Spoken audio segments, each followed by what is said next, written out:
Have you ever caught yourself thinking, well, maybe I'm just too old for that now? Maybe it was something small, like dancing at a family wedding, or something bigger, like picking up a paintbrush or learning a new instrument. If so, you're not alone. A lot of folks over 70 start to feel like certain things just aren't for them anymore, like there's some invisible age limit stamped on joy, creativity, or new beginnings. But here's the truth. That idea? It's simply not true. You're not too old. In fact, this stage of life can be one of the most freeing, joyful, and purpose-filled chapters you've ever had. You've spent years, maybe decades, taking care of everyone else, raising kids, working jobs, managing households. But now it's your time. In this video, we're going to talk about 5 hobbies that aren't just fun, they bring real joy, purpose, and even a bit of adventure back into your days. And no, these aren't just things to pass the time. These are things that light you up from the inside out, give you something to look forward to when you wake up, and maybe even help you make new connections along the way. So, let's start with something that's both calming and surprisingly invigorating. Gardening. Now, before you brush this off and say, "Oh, I used to garden when I was younger," hear me out. Gardening isn't just about pulling weeds and planting flowers. It's about reconnecting with nature, with your body, with the quiet rhythm of the earth. When you spend time in a garden, even just a few pots on a patio, something inside you slows down in the best way.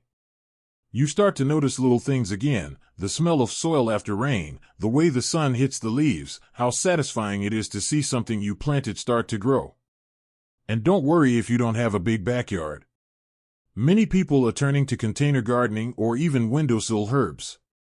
Tomatoes, basil, lavender, you can grow so much in a small space. Plus, there's something wonderful about using your own homegrown herbs in a meal. It brings a sense of pride, a sense of "I did this," that's powerful at any age. And the health benefits? They're real. Gardening keeps you moving gently, bending, reaching, stretching, all of which helps with flexibility and joint mobility. It's good for your hands, your heart, and even your mental well-being. There's even research that shows digging in the dirt can release serotonin, the feel-good chemical in your brain. Isn't that something? Now, let's shift gears a bit. Have you ever wanted to try painting or drawing, but felt like, "I'm not artistic"? Well, let me ask you this, who told you that? Who decided that art is only for the talented or the young? One of the most freeing things you can do for yourself after 70 is to pick up a pencil or a brush and just begin. You don't need to be Picasso. You just need to be curious. Art gives you a way to express yourself without words. It lets you explore your thoughts, your memories, your imagination, and sometimes even your grief or joy, in a way that's deeply personal. And don't worry about being good. That's not the point. The point is to enjoy the process. Maybe you paint a landscape from a trip you once took. Maybe you sketch your dog. Maybe you just play with colors and see what happens. That moment, when you lose track of time because you're so absorbed in what you're doing, that's called flow. And it's one of the most healing, energizing experiences a person can have. Plus, joining an art class, even a virtual one, can help you meet others who are also just beginning. There's something special about sitting with a group of people, all quietly working on their own projects, sharing stories and laughs in between. You start to feel like you're part of something again. And here's another idea that might surprise you. Playing an instrument. Yes, learning, not just listening. Now I know what some of you are thinking, my fingers are stiff, my hearing isn't what it used to be. But that doesn't mean music is off the table. In fact, playing music might be exactly what your brain and your soul need right now. There are simpler instruments to start with, like a ukulele, or a keyboard with easy-to-follow light-up keys. Or maybe a hand drum, where rhythm becomes your guide. Music lights up parts of your brain that don't often get used in day-to-day life. It helps with memory, coordination, and even mood. Just 5 or 10 minutes a day of making music can lift your spirits more than you'd expect. And if you've got grandkids, let me tell you, there's no faster way to bond than to sit together and play a little tune, even if it's just Twinkle Twinkle. You see, the real joy in all of this isn't in being perfect, it's in being present. When you're painting, gardening, strumming a few chords, you're not thinking about the past or worrying about the future. You're right here, fully alive in this moment. And that's a kind of magic that doesn't care how many birthdays you've had. Now that we've talked about these first few hobbies, ones that ground you, express you, and bring you into a creative flow, let's keep this going. Let's keep going, because we're just getting to the good stuff. One hobby that might not come to mind right away, but can completely transform your daily routine, is learning a new language. Now before you roll your eyes and say, I can barely remember where I put my glasses, how am I supposed to learn Spanish? Hear me out. You don't have to become fluent, and you certainly don't need to memorize grammar rules like you're back in school. This isn't about passing a test. It's about opening a new window in your mind. Learning even a few words or phrases in a new language can keep your brain sharp, improve your memory, and actually help delay cognitive decline. It activates multiple parts of the brain at once, kind of like giving your mind a full-body workout. And with today's apps and online videos, it's never been easier. You can practice a few minutes a day with your morning coffee, or even while you're folding laundry.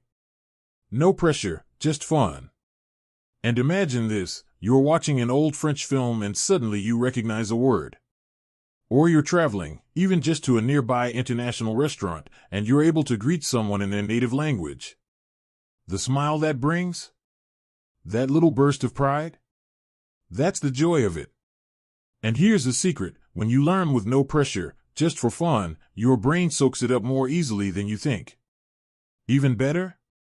Learning a language can bring new friendships into your life. Maybe you join a language group at your local library, or connect with someone online for casual conversation. Suddenly, you're not just learning, you're connecting, laughing, growing. And really, isn't that what we all want more of? Now, let's talk about something that might surprise you. Volunteering. Yes, I know, it doesn't always sound like a hobby in the traditional sense. But giving your time and your heart to something meaningful can fill your days with more purpose than almost anything else. It's not about obligation or doing what you should. It's about discovering how much you still have to offer, because the truth is, you've got a lifetime of experience, wisdom, and compassion that this world needs. Whether it's helping out at a food pantry, reading to children at the library, walking dogs at the animal shelter, or just spending time with someone who's lonely, these acts don't just help others. They lift you. They remind you that you matter. That your story, your presence, your kindness, they all have real power. I've known people in their 80s and 90s who've said that volunteering gave them a new reason to wake up in the morning. Not because they had to, but because they wanted to. It gave them structure, community, and a sense of being part of something larger than themselves. And the beauty of it is, you can choose what lights you up. Maybe it's tutoring kids, or helping other seniors with tech, or knitting blankets for hospitals. Whatever makes you feel useful and connected, that's where the magic happens. And if mobility is a concern, there are plenty of ways to give back from home: phone calls, writing letters, even organizing online support groups. Don't underestimate how much a simple, sincere conversation can mean to someone. Sometimes, just showing up, just being there, is the greatest gift of all. So we've touched on creativity, curiosity, connection, but there's one more hobby that pulls all of that together in a really beautiful way. It's storytelling. Not just writing your life story, though that's a powerful place to start, but learning to share your experiences, lessons, and memories in a way that others can feel and relate to. You've lived through decades of history, love, loss, and change. And believe it or not, the younger generations? They need those stories. More than ever. Whether it's writing in a journal, recording little videos for your grandkids, or joining a local memoir writing group, storytelling helps you process your life, celebrate the good, and even make peace with the hard parts. It's healing. And it's also a gift. Because when you speak from the heart, someone out there hears it and thinks, me too. And suddenly, they don't feel so alone. Your stories don't have to be dramatic or extraordinary. Some of the most meaningful moments come from the simple things: how your grandmother made tea, the song that played at your wedding, what it felt like to hold your baby for the first time. These are treasures. And when you write them down or speak them aloud, you're preserving a little piece of who you are. That's legacy. That's love. And the beauty is, storytelling doesn't require anything fancy. Just a pen, or your voice, and a little time. And once you start, you might be surprised by how much you remember, and how good it feels to put those memories into words. All of these hobbies, whether you're planting something, painting, learning, helping, or sharing your story, they're not just activities. They're ways to come alive again. They remind you that this chapter of life isn't an ending, it's a rich, wide-open space full of possibility. And the best part? You get to decide what fills it. Let's keep going, because there's one more hobby that ties everything together. It's something that nurtures your body, your soul, and your spirit in ways you might not expect. It's something that nurtures your body, your soul, and your spirit in ways you might not expect, and that's movement. Not exercise in the way you might be imagining, no grueling gym routines or pounding the pavement. I'm talking about joyful movement. The kind that feels good, that connects you to yourself, and maybe even brings a smile to your face. Think about dancing. Not on a stage, not for anyone else, just you, in your living room, with your favorite music playing. Maybe it's the songs you fell in love to, or the ones you used to sing in the car with the windows down. Moving to music, even if it's just swaying in your chair or tapping your feet, can awaken something inside you. It's not about burning calories, it's about feeling alive. Or maybe it's Tai Chi in the morning, feeling the gentle flow of your hands in the air, your breath steady, your body moving like water. It's meditative. Centering. It helps with balance, flexibility, even peace of mind. Every movement becomes a reminder that you're still here, still strong in your own way, still capable of grace. Walking in nature is another beautiful form of movement that often gets overlooked. A stroll through a local park, or even a slow walk around your neighborhood, can bring you back to the present. You notice the birdsong, the rustle of leaves, the color of the sky. That connection to the natural world, it's a quiet kind of joy, but so powerful. And if walking isn't as easy as it used to be, that's okay too. Chair yoga, gentle stretching, water aerobics, there are so many ways to keep your body moving without pushing it too hard. The goal isn't to run marathons. It's to feel good in your skin, to breathe deeply, to move with ease, and to keep your energy flowing. The truth is, your body wants to move. And when you honor that, in whatever way works for you, you're telling yourself, I still care. I still matter. And you do. Every single day, you do. Now, as we've talked through these hobbies, from gardening to painting, from learning a language to storytelling and joyful movement, you might have noticed a theme. They're not just things to fill time. They're things that bring you back to yourself.